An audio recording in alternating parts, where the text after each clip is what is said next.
तक पसीने की खुशबू। शहर के सबसे आलीशान बंगले में आकाश रहता था। उसके पिता मिस्टर खन्ना ने शून्य से शुरुआत करके करोड़ों का साम्राज्य खड़ा किया था, लेकिन आकाश, उसे बस खर्च करना आता था। सुबह देर से सोकर उठना, रात भर दोस्तों के साथ क्लबों में महफिलें सजाना और हर महीने लाखों के बिल पिता के ऑफिस भेजना। उसे लगता था कि ये पैसा कभी खत्म नहीं होगा। जब भी उसके पिता उसे काम सिखाने की कोशिश करते, वो हंसकर कहता, पापा, जब आपके पास इतना पैसा है तो मुझे घिसने की क्या जरूरत है। मिस्टर खन्ना समझ गए थे कि उनकी दौलत तो बढ़ रही है, लेकिन उनका बेटा गिर रहा है। एक रात डिनर टेबल पर सन्नाटा था।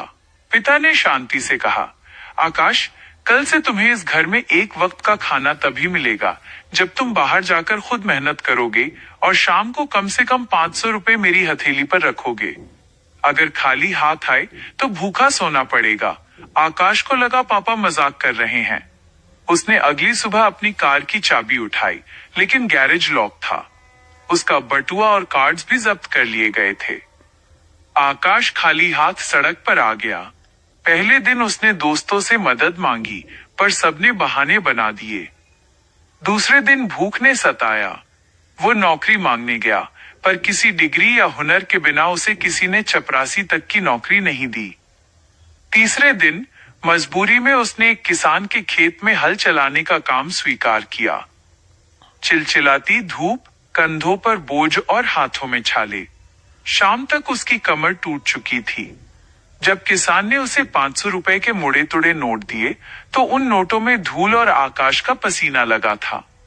वो लड़खड़ाते कदमों से घर पहुंचकर उसने वे 500 रुपए पिता को दिए।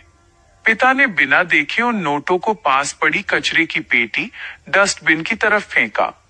जैसे ही नोट गिरने वाले थे, आकाश ने झपट्टा मारकर उन्हें पकड़ लिया और चिल्लाया, पापा, ये क्या कर रहे हैं आप? जानते हैं इन पैसों के लिए मुझे कितनी धूप सहनी पड़ी है। मेरे हाथ छिल गए हैं, शरीर टूट गया है, तब जाकर ये 500 रुपए आए हैं। मिस्टर खन्ना मुस्कुराए और उसकी आंखों में देखते हुए बोले, बेटा, जब तक तुम मेरी मेहनत के लाखों रुपए बर्बाद करते थे, तुम्हें कभी दर्द नहीं हुआ। आज जब तुमने खुद के पसीने से 500 कमाए, तो तुम्हें इनकी कीमत समझ आ गई। यही जीवन का सबसे बड़ा पाठ है।